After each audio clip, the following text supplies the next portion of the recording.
नमस्कार मित्रांनो, मी गौतम मावळ. माझ्या यूट्यूब चॅनल आपणा सर्वांचं अगदी मनापासून हार्दिक स्वागत करतो. मित्रांनो, आजचं आपलं कॅप्शन आहे, भरोशाच्या म्हशीला टोनगा. आता तुमच्या मनामध्ये नेमका प्रश्न निर्माण झालाच असेल की मी असं का म्हणतोय. तर मित्रांनो, मी असं का म्हणतोय, एक मराठीमधली सुप्रसिद्ध म्हण आहे.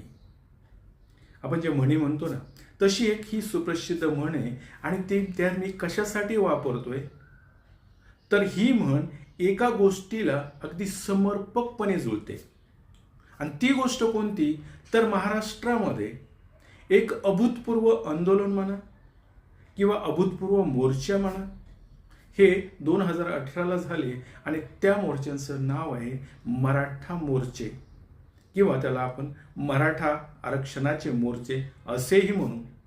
ते 57-58 मोर्चे, मूक मोर्चे, काही पद्धतीचा धिंगाणा नाही, आवाज नाही न करता आपल्या मागण्या प्रामाणिकपणे सरकारसमोर मांडणं हे ध्येय ठेवून हे मोर्चे निघाले आणि सुनियोजितपणे हे मोर्चे झाले.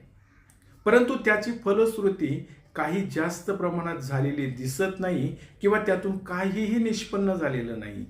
म्हणून की काय, पुढे हेच मोर्चे मनोज जरांगे पाटील यांच्या नेतृत्वाखाली अंतरवली सराटी या ठिकाणी याच जरांगे पाटलांनी आंदोलन म्हणा किंवा त्याला उपोषणाचा मार्ग म्हणा, यातून या मोर्चाला किंवा या मागणीला, मराठा आरक्षणाच्या मागणीला वाचा फोडण्याचं काम केलं. आणि मग त्या ठिकाणी सरकारने सुद्धा त्यांच्या सवयीप्रमाणे किंवा त्यांच्या हातोटीप्रमाणे ते मोर्चे हँडल करण्याचा प्रयत्न केला.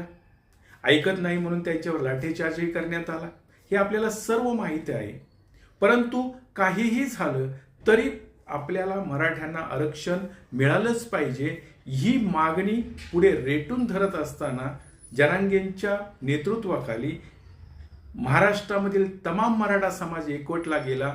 आणि मग रस्त्यावर किंवा अंतरवली सराटीला खूप मोठ्या जनसागरासमोर सरकारला झुकावं लागलं. आणि सरकारने वेळोवेळी मग आश्वासनं देणं, आश्वासनाची खैरात वाटणं हेच केलं. परंतु त्यातून रिझल्ट मात्र काही आलेला नाहीये.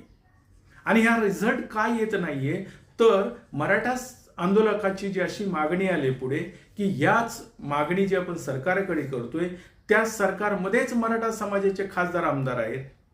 मग हे जर सरकारमधून बाहेर पडले आणि या आंदोलनाला पाठिंबा दिला तर आपली आरक्षणाची मागणी पूर्ण होईल. परंतु तसं काहीही घडलेलं नाहीये. एका सुद्धा आमदाराने त्याला समर्थन दिलं नाही किंवा त्या मागणीचा उच्चार केलेला नाही. आणि हे जर बघितलं तर मग एक एक मागणी पुढे येऊ लागली. आणि ती मागणी पुढे येत असतानाच जर मतदान आपण या सरकार म्हणजे जे काही आमदार खासदार आहेत यांना आपण मतदान करतोय आणि हे सत्तेमध्ये बसतायत आणि पुन्हा आपल्याला यांनाच आपले अधिकार मागावे लागतायत किंवा आरक्षण मागावं लागतंय, ही मागणी किंवा ही गोष्ट लक्षात आली.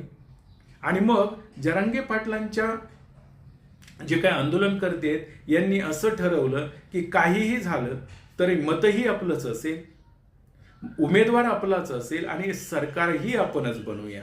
यासाठी मनोज जरांगे पाटलांनी 24 मार्चला एक डिक्लेरेशन दिलं की आता आम्ही अपक्ष उमेदवार उभे करणार.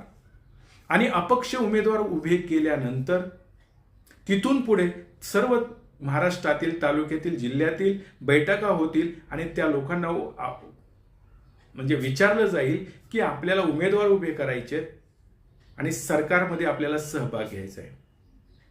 तो व्हिडिओ ऐका. गावागावात काहीच विचारायचं नाही, जिल्ह्यात काहीच विचारायचं नाही. एवढंच विचारायचंय फक्त की निवडणूक लढवायची का, आणि दुसरं आपण अपक्ष म्हणून एकच उमेदवार द्यायचा का. तो अहवाल येईपर्यंत 30 तारखेपर्यंत मी समाजाला मायबाप मानलेलं आहे. त्यामुळं समाजाला पुन्हा ते विचारल्याशिवाय, ते अहवाल आल्याशिवाय मी कुठला निर्णय, आता तुम्हाला सगळं 30ला सांगतो. ऐकलं. मग हे असं झालं. परंतु मित्रांनो, एक गोष्ट मात्र त्यामधून लक्षात आली की ज्या वेळेस रिपोर्ट आले गेले, म्हणजे 30 तारखेपर्यंत त्यांनी मुदत मागितली की 30 तारखेला ही काही होणार आहे किंवा जे काही लोकांचं मत असे आम्हाला 30 तारखेला कळेल आणि 30 तारखेला जसे रिपोर्ट आले आणि 30 तारखेपर्यंत महाराष्ट्रातील तमाम लोक जे आहेत, मग ती राजकीय असतील, सामाजिक असतील, सगळ्या क्षेत्रातील लोकांचं लक्ष या जरांगे पाटलांच्या 30 तारखेच्या डिसिजनकडे लागलं होतं. कारण त्यांनी जर डिसिजन घेतलं की इलेक्शन लढवायचं, अपक्ष उमेदवार द्यायचा, तर जी काही सत्ता भोगलेली ही राजकीय मंडळी आहेत यांचे धाबे दणाणले होते. आणि मग जरांगे पाटलांनी जर तसा निर्णय घेतला तर राजकीय समीकरणं पूर्ण महाराष्ट्रातील बदलली जातील. ते ज्यांच्याकडे जातील किंवा ज्यांच्या बरोबर सहभागी होतील ते सत्तेमध्ये सहभागी होतील किंवा ते जे काही निर्णय घेतील तो सरकारच्या विरोधी असेल किंवा सरकारच्या फायद्याचा असेल, असे विविध नाना प्रश्न निर्माण झाले. आणि मग हे प्रश्न जर बघितले तर 30 तारीख उजडली आणि 30 तारखेला मनोज जरांगे पाटलांचे जे काही अहवाल आले ते जर बघितलं तर त्यांनी डिक्लेअर असं केलं की राजकारण हा आपला पिंड नाहीये, त्यामुळे आपण अपक्ष उमेदवार सुद्धा देणार नाहीये. मराठा समाजाने त्यांचा निर्णय घ्यायचा आहे, कोणालाही पाठिंबा नाही. लोकसभेमध्ये ज्यांना पाडायचं त्यांना पाडा, असं जरांगे यांनी सांगितलंय. पिंड नाहीये माझा एकतर. आम्ही राजकारणासाठी एकत्र आलेलो बी नाहीत. यांना राजकारणाचेच येड लागून माझ्या समाजाला. ज्या बेसवर निर्णय घ्यायचा आहे तो डाटाच पुरेपूर नव्हता. तो डाटाच पुरेपूर नव्हता. आणि त्या डाट्याच्या आधारावर घेणं म्हणजे एखाद्याच्या स्वार्थाचा हट्टापायी, उमेदवारीचा हट्टापायी, लोकसभा निवडणूकच लढवायची हट्टापायी. मग जात मातीत मी सोडू, माझ्या जातीचं वाटलं करू. आम्ही त्यासाठी एकत्र आलेलो नाही आहेत. तुम्हाला ज्याला मदत करायची त्याला करा, माझं काही म्हणणं नाही, काहीच नाही. अपक्षाला करा, कोणाला करा, कोणत्या अपक्षाला करा, मालक समाज आहे. फक्त एक ध्यानात ठेवा, आपल्या लेकरावर अन्याय झालाय, आपल्या आई बहिणीचे डोके फुटलेत, ते वळ मात्र विसरून. आणि ही जशी बातमी लीक झाली तसं मीडियामध्ये किंवा लोकांमध्ये प्रतिक्रिया वेगवेगळ्या उमटायला चालू झाल्या. याचं कारण असं आहे की तिथे जी मंडळी आली आणि तिथे जे मंडळी आली 30 तारखेला आणि त्याच्यामध्ये जे काही डिक्लेरेशन झालं की आता आपल्याला उमेदवार उभे करायचे नाहीत. मग मित्रांनो, लोकांच्या प्रतिक्रिया बघा, 3 वेगवेगळ्या प्रतिक्रिया. ऐका व्हिडिओ. त्या बैठकीनंतर काही मराठा बांधव आपल्या सोबत आहेत. दादा, जरांगे पाटलांनी मोठा निर्णय घेतलेला आहे की अपक्ष उमेदवार देणार नाही, काय सांगाल? नाही, हा निर्णय जरांगे पाटलांनी समाजाच्या भवितव्यासाठीच दिलेला आहे. कारण की याच्यामध्ये समाजाचं भवितव्य नाही आहे. आपली लढाई जी आरक्षणासाठी आहे आणि आपली लढाई आपण आरक्षण बाजूला पडतंय राजकारणामुळं. आणि आपल्या मराठा समाजामध्ये घराघणीच नेता तयार झालेला आहे. त्याच्यामुळे सगळेच उमेदवार व्हायला लागलेत. पण आरक्षण, आणि हा निर्णय पाटलाचा नव्हताच, हा समाजाने सुचवलेला निर्णय होता. आगामी काळामध्ये जर आपलं सगळा सोयऱ्याचा अध्यादेश झाला नाही किंवा दिला नाही तर आपण आमदारकीला पूर्ण ताकदीने उतरू, असं जरांगे पाटलांनी सांगितलेलं आहे. कसं बघता दादा, इकडे जरांगे पाटलांच्या म्हणजे भूमिकेकडे आज संपूर्ण महाराष्ट्राचं लक्ष लागलं होतं. जरांगे पाटलांनी स्पष्ट सांगितलं, तुम्हाला ज्याला मतदान करा त्याला करा, मी राजकारणात येणार नाही. परंतु समाजासमोर आता हे पाटलांनी केलेलं आव्हान आहे. परंतु समाजासमोर हा प्रश्न पडलाय की नेमकं कोणाला धरायचं. आता सर्व राजकीय पक्ष आहेत, सगळे एकत्रच आलेले आहेत. कोणत्याही परिस्थितीत सर्व पक्ष एकत्र आलेले आहेत. तर आम्ही माढा मतदारसंघातून तर आम्ही अपक्ष उमेदवारी अर्ज भरणार आहे आणि मराठा समाजाची ताकद आम्ही राजकीय पक्षांना दाखवणार आहे. महिला ताई बनावे, ते काय सांगाल? कसं बघता तुम्ही संपूर्ण जरांगे पाटलांचं जे मार्गदर्शन ते ऐकलेलं आहे, काय सांगाल? मोठी घोषणा लोकसभेच्या संदर्भाने जरांगे पाटलांनी केली की अपक्ष उमेदवार देणार? आजची निर्णायक बैठक खरी आजच झाली, 24ला नाही झालेली. आणि आजचा निर्णय जो घेतलाय तो योग्यच घेतलाय. कारण का करेक्ट कार्यक्रम राबवण्याचा हे संधी दिली आम्हाला मराठ्यांना. आणि खरंच आज करेक्टच कार्यक्रम लागणार आहे. कारण का जे आमचे मराठ्यांचे लोक उभा करायचे, परत आमचेच लोक पाडायचे, आमचाच आम्ही अपमान करून घ्यायचा, तो नकोच होता आम्हाला. कारण का मराठा हा सर्वत्व पसरलेला होता आणि विभक्त झालेला असल्यासारखं सगळ्यांची ही मानसिक रित्या हानी होती. आणि मनोज भाऊनी आजचा जो निर्णय घेतलेला आहे तर खरंच योग्य घेतलेला आहे.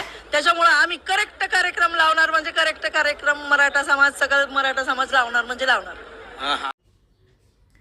हे जर ऐकल्यानंतर आपल्या असं लक्षात येईल की मनोज जरांगे पाटलांनी जी काही भूमिका घेतली होती त्या भूमिकेमुळे महाराष्ट्राचं समीकरण राजकीय पूर्ण बदलणार होतं. आणि राजकारण आरक्षण कोणाकोण मागतोय आपण, तर राजकीय लोक किंवा जे काही सत्ता आहे ज्यांच्या हातामध्ये, त्यांच्याकडून आपण आरक्षण मागतोय.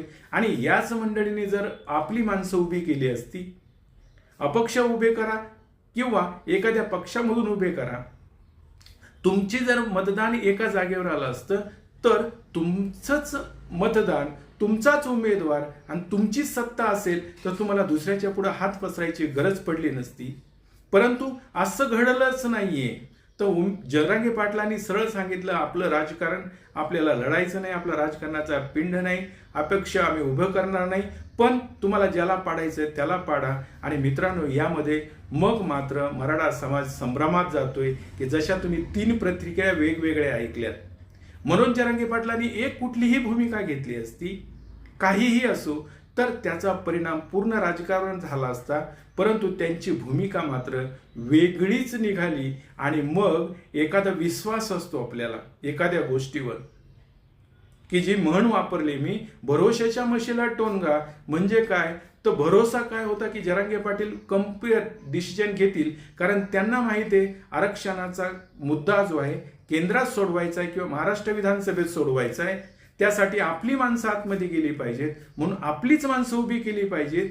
हे डिसिजन जरांगे पाटील घेतील. असं असतानाच त्यांनी मात्र डिसिजन विपरीत घेतलं आणि लोकांचा जो विश्वास होता त्याला मात्र तडा गेलाय. म्हणजेच एखाद्या म्हशीला पारडीच होणार, म्हणजे रिझल्ट हा योग्य येणार किंवा रिझल्ट हा ओके येणारच असा विश्वास असताना त्या म्हशीला मात्र टोनगा होणं, म्हणजेच निर्णय विपरीत जाणं.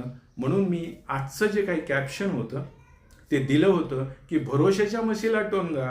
जरांगे पाटील जी भूमिका घेतील ती राजकीय भूमिका त्यांनी घेतली असती तर त्यांची माणसं लोकसभेमध्ये गेली असती, विधानसभेमध्ये गेली असती. परंतु तसं काहीच होत नाही. मराठा समाज संभ्रमात आहे आणि त्याच्यामुळं आता पुन्हा राजकीय लोकांचं फावणार आहे.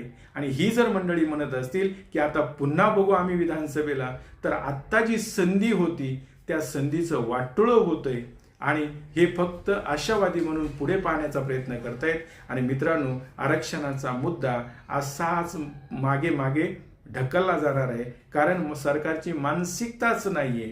आणि सर्व काही गोळा होऊन आलं होतं ते जरांगे पाटलांच्या आंदोलनामुळं. आणि त्याला यश येणं सुद्धा लोकसभेमध्ये आपले असलेले प्रतिनिधी किंवा आपल्या विचाराचे प्रतिनिधी, आणि त्यांनी मुद्दा मांडून तिथं ते मान्य करून घेणं गरजेचं असतानाच मात्र जरांगेंची ही भूमिका पूर्णतः भरोशाला मोठमाती देणारी आहे असंच म्हणावं लागतंय. म्हणून मी असं म्हटलं होतं की भरोशाच्या म्हशीला टोनगा. आणि मी जे म्हटलंय ते योग्य की अयोग्य हे तुम्ही मला सांगा. तुम्ही माझ्या मताशी सहमत असाल तर हा व्हिडिओ नक्की लाईक, शेअर, सबस्क्राईब करा. एवढं बोलतो, थांबतो. धन्यवाद.